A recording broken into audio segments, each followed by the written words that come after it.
Vamos a tocar el concepto de la prueba, la finalidad.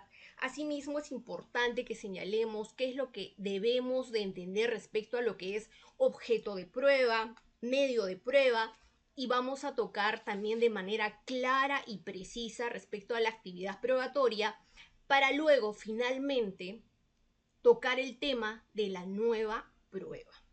Entonces, teniendo en cuenta ello, empecemos respecto a la prueba en el proceso penal peruano. Como concepto, ¿qué es lo que debemos de entender?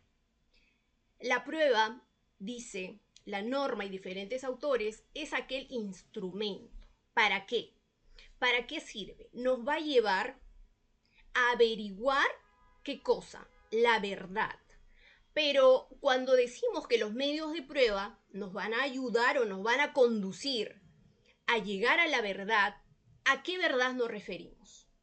¿A la verdad formal? ¿A la verdad real? ¿Qué es lo que debemos aceptar y qué es lo que deberíamos, ¿no?, lograr con los medios de prueba? Por supuesto que debe ser la verdad real, de manera objetiva. Jamás podría ser la verdad formal.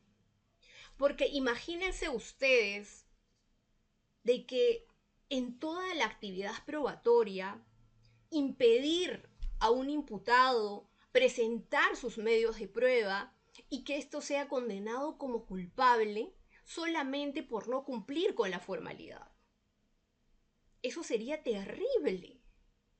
¿La justicia está para condenar a culpables o para condenar a inocentes? Por supuesto, a alguien que ha cometido un delito. Entonces, razón por la cual es que debemos buscar la verdad real. Para eso sirven los medios de prueba que nos van a conducir en busca de la verdad real y no de la verdad formal. Entonces, teniendo en cuenta ello, ¿cuál será la finalidad de los medios de prueba?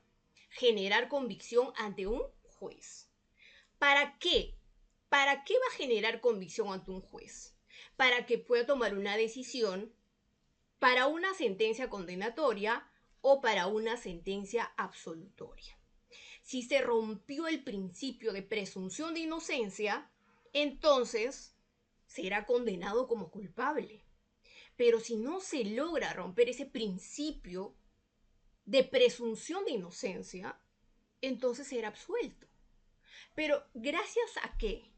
Gracias a los medios de prueba, que desde el primer instante en que una persona es imputada de un delito, desde ese momento se va a empezar a ¿qué? A recabar los medios de prueba. Es por eso que vamos a hablar respecto a las etapas de la actividad probatoria.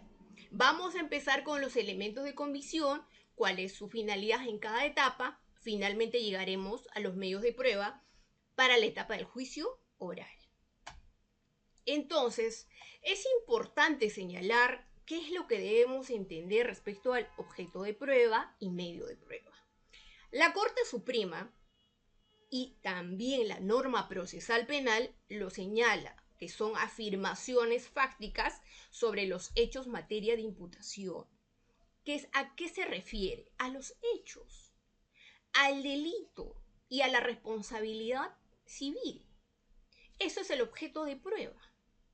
Entonces, el medio de prueba, ¿qué dice la Corte Suprema? Medio de prueba, dice la Corte Suprema, pueden ser acreditados por cualquier medio de prueba permitido por ley. Interesante. Cuando dice que pueden ser acreditados por cualquier medio de prueba, ¿a qué se refiere entonces? ¿Qué quiere decir la Corte Suprema? Y de igual manera la norma procesal penal. Y asimismo el Tribunal Constitucional. En la sentencia 2053-2003, en el proceso de un habeas corpus, y el artículo 155, inciso 2 del Código Procesal Penal. Asimismo, el Acuerdo Plenario 3-2023. Fundamentos 9. ¿Qué es lo que debemos interpretar cuando dice pueden ser acreditados por cualquier medio de prueba permitidos por la ley? ¿A qué medios de prueba se refiere? Documentales, testimoniales y periciales. Esos son los medios de prueba. Cuando dice permitidos por la ley significa, ¿a qué se refiere? Se refiere a la prueba ilícita, a la prueba prohibida, a la prueba irregular, y como estos no están permitidos por la ley, se deben excluir en cualquier etapa de la actividad probatoria. Puede ser en la etapa de la investigación preparatoria, puede ser en la etapa intermedia, puede ser en la etapa del juicio oral. Cada uno mediante sus propios mecanismos. Entonces, ¿cuáles son las que sí deben de ser admitidos y que están permitidos por la ley? Las pruebas pertinentes, la prueba útil y la prueba conducente. ¿Qué es lo que debemos de entender por la prueba pertinente? Que tiene relación con los hechos. Es un medio de prueba que tiene relación directa con los hechos. Y va a servir y es útil porque nos va a permitir esclarecer los hechos, llegar a la verdad. Y es conducente porque es legal. Cuando digo pertinente, conducente, plasmémosla en un ejemplo. Por ejemplo, en el delito de usurpación. En el delito de usurpación, ¿qué es lo que se protege? La posesión. ¿Qué pasa cuando una persona te saca a la fuerza cuando te encuentras en posesión de un inmueble? Se comete el delito de usurpación. Entonces, para acreditar ese delito, ¿qué es lo que debo presentar? Yo presentaré un certificado de nacimiento. ¿Será pertinente? ¿Será útil? ¿Será conducente? Por supuesto que no. Eso no va a acreditar que yo estaba en posesión y que le sacaron a la fuerza. La prueba será que tenía la posesión, tiene un certificado de posesión, tiene recibos de luz pagados a su nombre, autovalús o tributos pagados a su nombre, ¿no? A que ha venido pagando en el tiempo, que acredita que efectivamente esta persona sí estaba en posesión y que la otra persona le saca la fuerza del lugar y no ha sido mediante un orden de un juez. En ese caso, evidentemente, una partida de nacimiento no es pertinente, ni útil, ni conducente. A eso se refiere. También no pueden ser admitidos las que no son pertinentes, no son útiles y no son conducentes. Y por supuesto, como ya les señalé, como la norma señala, se excluyen la prueba ilícita, la prueba prohibida y la prueba irregular. Entonces, ¿qué es lo que debemos de entender? ¿Qué quiere decir prueba ilícita?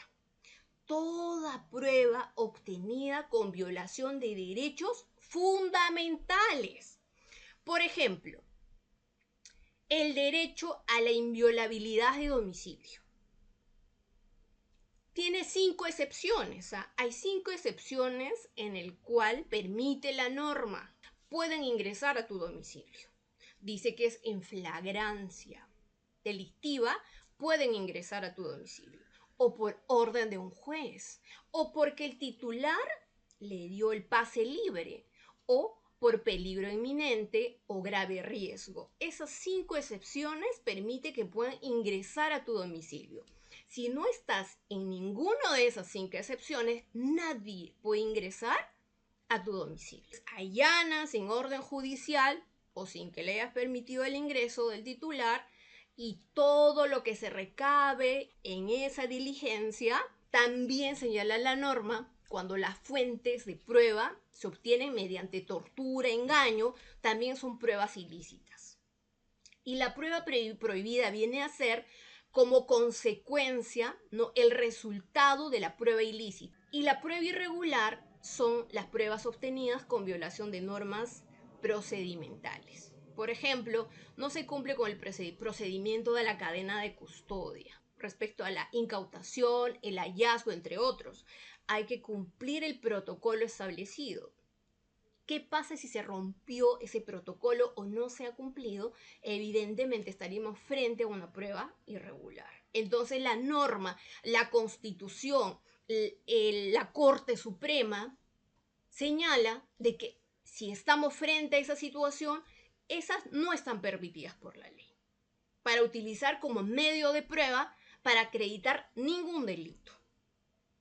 Para eso existen las etapas en el cual las partes van a solicitar la exclusión, dependiendo en qué etapa del proceso penal se encuentre. Por ejemplo, ¿cuáles son las etapas del proceso penal peruano? La fase de la investigación preparatoria. Ese va a estar a cargo de quién? Sabemos, del fiscal. Y realiza lo que es las diligencias preliminares, que estará a cargo de la PNP, y la investigación formalizada. En la fase intermedia está a cargo del juez de investigación preparatoria, que ¿qué es lo que va a realizar? El control de acusación. La fase del juzgamiento va a estar a cargo de quién? Del juez de juzgamiento, ya sea del juez unipersonal o colegiado, dependerá del tipo del delito. ¿Y qué es lo que se encarga? De la realización del juicio oral. Cuando estamos en la fase de la investigación preparatoria, dice el Tribunal Constitucional, y también está establecido en la norma procesal penal, cuando exista prueba ilícita, prueba prohibida, prueba irregular, ¿qué es lo que deben hacer las partes? Pueden solicitar su exclusión. Y dice, ¿mediante qué solicitamos en la etapa de la investigación preparatoria que se excluyan las pruebas que no están permitidas por la ley? Mediante una tutela. Ahora, en la fase intermedia, ¿mediante qué mecanismo vamos a solicitar que se excluyan la prueba ilícita, prueba prohibida, prueba irregular o las pruebas que sean no pertinentes, no útiles y no conducentes? Mediante una oposición. ¿En qué momento? Cuando nos corren traslado con el requerimiento acusatorio, nos otorgan el plazo de 10 días. ¿Para qué? Para absolver la acusación. Ahí es donde vamos a analizar los medios de prueba presentados por el representante del Ministerio Público y vamos a oponerlos, vamos a presentar una oposición con la finalidad de que sean inadmitidas. Finalmente, ¿qué pasa si si las partes no han pedido que se excluyan las pruebas que no están permitidas por la ley y ha pasado la fase de la investigación preparatoria, la fase intermedia y llega al juicio oral? Y recién en esa etapa, tal vez toma otro abogado que conoce más la norma procesal penal, entonces descubre pues que efectivamente estamos frente a pruebas no permitidas por la ley, por la Constitución, porque las pruebas ilícitas, como ya señalamos, son pruebas obtenidas con violación de derechos fundamentales. Entonces, señala también la norma procesal penal en el artículo 159 y señala de no rechazarse en el momento procesal oportuno, el juez de juicio debe inutilizarla. Entonces, como ya señalé, en cualquier etapa del proceso penal se tiene que evidenciar de que estamos frente a pruebas no permitidas por la ley. Y esas pruebas no pueden servir para acreditar ningún delito. Por eso es importante, desde el mismo instante en el que inicia una investigación, se tiene que respetar las garantías constitucionales, porque después vienen las consecuencias. ¿De qué sirve realizar diligencias con violación de derechos fundamentales, que es lo mismo que las garantías constitucionales, si después van a inutilizarlas? Ahora bien, teniendo en cuenta ello, entonces, ¿cuáles son las etapas de la actividad probatoria en el proceso penal peruano? Tenemos la etapa de la recolección, que está en la fase de la investigación preparatoria. Los medios de prueba se va a empezar a recolectar como elementos de convicción en la fase de las diligencias preliminares y también en la fase de la investigación formalizada, que va a estar a cargo del fiscal. Ahora, tenemos la fase del ofrecimiento, la fase de la admisión, la fase de la actuación y la fase de la valoración. ¿Cuándo aparece la nueva prueba? En la fase del ofrecimiento. Pero antes que toquemos el tema de la nueva prueba, vamos a tocar de manera precisa y clara las etapas de la actividad probatoria para poder entender de la mejor manera. ¿Correcto? Entonces empecemos con la primera etapa de la actividad probatoria. Tenemos la etapa de la recolección de la prueba. ¿Qué dice la norma procesal penal? El artículo 337, inciso 4 y 5 del Código Procesal Penal señala de que en esta etapa las partes podrán solicitar al fiscal, dice, todas aquellas diligencias que consideren obviamente pertinentes, ¿no? ¿Para qué? Para la recolección de los medios de prueba que sean pertinentes, útiles y conducentes. Asimismo, las que no están permitidas por la ley se tendrá que pedir que se excluyan. Entonces, ¿cuál es el objetivo en esta etapa de las diligencias preliminares y en la investigación formalizada? En las diligencias preliminares, el objetivo de ofrecer elementos de convicción y que también el fiscal recabe de igual manera elementos de convicción de cargo y de descargo, el objetivo es o se archiva la denuncia o se va a formalizar la investigación. Evidentemente, el Ministerio Público se va a concentrar en recabar elementos de convicción de cargo. Para eso es importante la presencia del abogado defensor, de un abogado eficiente, con el único objetivo de que se pueda esclarecer los hechos. Entonces, también la norma procesal señala de que en caso de negativa se acude ante el juez de la investigación preparatoria, dice la norma procesal penal. Cuando tú pides en las diligencias preliminares, por ejemplo, al fiscal, señor fiscal, ofrezco al testigo tal, solicito que se le tome la declaración, pero evidentemente también realizando el aporte, ¿no? ¿Cuáles son esos?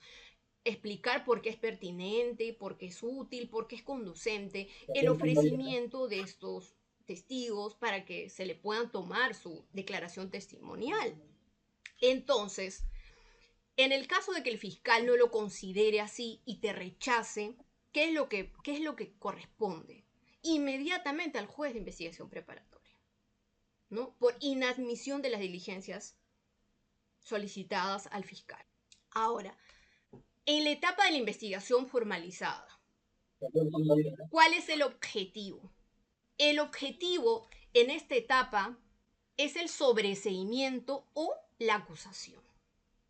El fiscal, después de recabar todos los elementos de convicción de cargo y de descargo, va a tomar una decisión si tenemos para poder sobreseer o amerita la acusación. Teniendo en cuenta ello, ahora pasemos a la segunda etapa de la actividad probatoria. Dejémoslo ahí todavía lo que es la prueba nueva, luego vamos a volver a retornar. El ofrecimiento de la prueba. El ofrecimiento de la prueba se da en la fase de la investigación preparatoria, pero también en la fase intermedia. Pero ¿cómo es que voy a ofrecer medios de prueba, ¿no? en la fase de la investigación preparatoria? El ofrecimiento de los medios de prueba que estoy señalando es a nivel de los elementos de convicción. Como ya les señalé, con el único objetivo de ¿qué? De que en la fase de la investigación preparatoria, para que se sobresea o para que el fiscal pueda acusar. En la fase intermedia,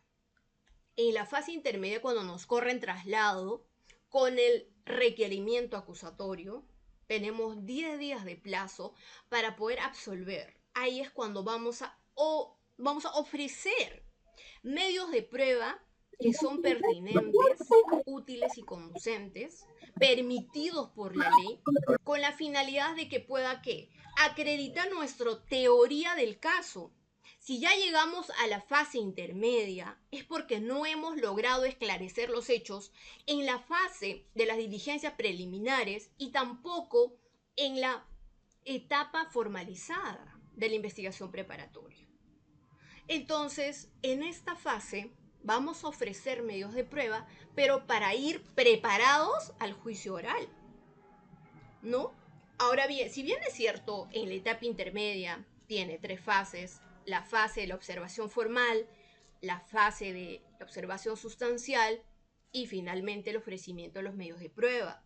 Si evidentemente no hemos logrado detener el proceso que se archive en la primera fase y la segunda fase, en la tercera fase evidentemente ya vamos a discutir los medios de prueba que hemos ofrecido. Pero a la vez también, si nosotros evidenciamos que el representante del Ministerio Público está ofreciendo medios de prueba que no son permitidos por la ley, prueba prohibida, prueba ilícita o prueba irregular, o que no son pertinentes, ni útiles ni conducentes, aquí es donde vamos a presentar nuestra oposición. ¿Para qué? Para que en la audiencia lo podemos debatir y previo a ese debate, pues el juez aprobará, admitirá o nos denegará algunos medios de prueba. Las pruebas que no hayan sido admitidos, pues nos reservamos el derecho de que sea reexaminado en el juicio oral. ¿Para qué? Para volver a presentarlo. Ahora bien, la tercera etapa de la actividad probatoria: la admisión de la prueba. Como ya les señalé, en la fase intermedia, una vez que se han ofrecido los medios de prueba, en la tercera fase, la etapa intermedia, vamos a debatir si esas pruebas son pertinentes, son útiles o conducentes, ¿no? Estas pruebas tienen que estar direccionadas a probar qué cosa: la teoría del caso de la defensa a través de sus medios de prueba ofrecidas, también del Ministerio Público, que tiene su teoría del caso. En el caso de que no sean pruebas permitidas por la ley, como señala el Tribunal Constitucional o como establece el artículo 8 del título preliminar respecto a la legitimidad de la prueba, el artículo 155, inciso 2 del Código Procesal Penal, teniendo en cuenta esas normas, pues el juez tiene que tomar una decisión: admite las pruebas o las rechaza. Ahora bien, pasemos a la cuarta fase respecto a lo que es a la actividad probatoria. La cuarta fase es la actuación de la prueba. Una vez que hemos ofrecido los medios de prueba, una vez que se han admitido los medios de prueba, llegamos a la etapa del juicio oral. En la etapa del juicio oral, este tema es un poco más amplio respecto a la actuación probatoria, pero vamos a señalar, porque es parte de la actividad probatoria, de manera precisa. Las pruebas son pertinentes, conducentes, útiles. Los documentales, testimoniales y periciales, y todas están permitidas por la ley. Se refiere que se han excluido ya los medios de prueba, que son la prueba prohibida, prueba ilícita, prueba irregular. Entonces, al momento de actuar los medios de prueba, se tiene que respetar lo que es, se tiene que aplicar el principio de contradicción de la actuación probatoria, conforme lo establece el artículo 8 del título preliminar, el inciso 1, 2 y 3, y el artículo 356, inciso 1 del Código Procesal Penal. ¿Para qué? Una vez que, respetando las reglas del principio de contradicción de los medios de prueba, será pues testimoniales, documentales o periciales, ¿no es cierto? ¿Para qué? Para su valoración. El juez de juicio, ya sea unipersonal o colegiado, que está compuesto por 3 magistrados, van a tener que valorar estos medios de prueba, pero respetando lo que establece la norma, que evidentemente tienen pleno conocimiento. No solamente van a valorar de manera individual, sino también en conjunto. Y conforme lo establece, obviamente, la norma, el artículo 8 del título preliminar, la norma Código Procesal Penal, conforme lo establece el Tribunal Constitucional en la sentencia 2053-2003, fundamento 3, el artículo 159 del Código Procesal Penal y el artículo 393, inciso 2 del Código Procesal Penal. Van a tener que tomar una decisión y valorar conforme lo establecen las normas. ¿Para qué? Para poder tener una decisión objetiva. Una decisión objetiva respetando los derechos fundamentales. ¿Por qué es importante esta etapa? Porque si no es así, va a ser declarado nulo o va a ser revocado. Y solamente ellos son los responsables de la decisión que van a tomar. Entonces, teniendo en cuenta ello, ahora pasemos a la nueva prueba. La nueva prueba nace en la segunda fase de la etapa de la actividad probatoria. Nace con la solicitud de la nueva prueba. Y esto está plasmado en el artículo 373, inciso 1 del Código Procesal Penal. La nueva prueba está solamente en el inciso 1, pero sin embargo también se agrega un inciso más en el artículo 373 del Código Procesal Penal, que no tiene nada que ver con nueva prueba. El inciso 1 señala de que las partes pueden ofrecer nueva prueba, dice nuevos medios de prueba, cuando las partes han tenido conocimiento, de manera literal dice, con posterioridad a la audiencia de control de acusación. ¿Qué pasa si lo interpretamos de manera literal? ¿La norma se debe interpretar de manera literal? No. Entonces, nos hacemos las siguientes interrogantes. ¿Qué pasa si el abogado defensor o el representante del Ministerio Público o el actor civil, en este caso de las partes del proceso, desconoce las normas jurídicas, por ello no sabe absolver una acusación? Cuando estamos, por ejemplo, en la fase de la etapa intermedia. Número 2, segunda interrogante. Se olvida de alguno de los medios de prueba. Se olvidó. Otro, no presenta medios de prueba en original que contiene la carpeta fiscal. Otro, se olvida de un medio de prueba relevante contenido en la carpeta fiscal. Estos casos se pueden presentar y se presentan. ¿Qué pasa si tú lo presentas como nueva prueba? ¿Qué va a hacer el juez? Si hace una interpretación literal, inadmisible, señor abogado. ¿Qué estamos haciendo con eso? Haciendo una interpretación literal, obviamente que va a ser declarado inadmisible. Pero ¿qué pasó con llegar a la verdad? Y de tratar de llegar a la verdad real, a la verdad material, no a la verdad formal. ¿Por qué? Porque si se trata de la formalidad, acá inadmisible. Inadmisible solamente ¿por qué? Por hacer prevalecer la formalidad, más no tratar de llegar a la verdad, lo que es la finalidad de la administración de justicia. Y lo que les estoy contando es real. Y ahora les voy a demostrar con un caso real. Ese es el caso de la casación 864-2016 del Santa. ¿Qué es lo que sucede? Resulta que el imputado interpone su recurso de casación porque fue condenado en primera instancia, fue confirmada su condena en segunda instancia y finalmente pues lo que le queda es ir a la Corte Suprema. Interpone su recurso de casación y señala que se vulneraron sus derechos constitucionales.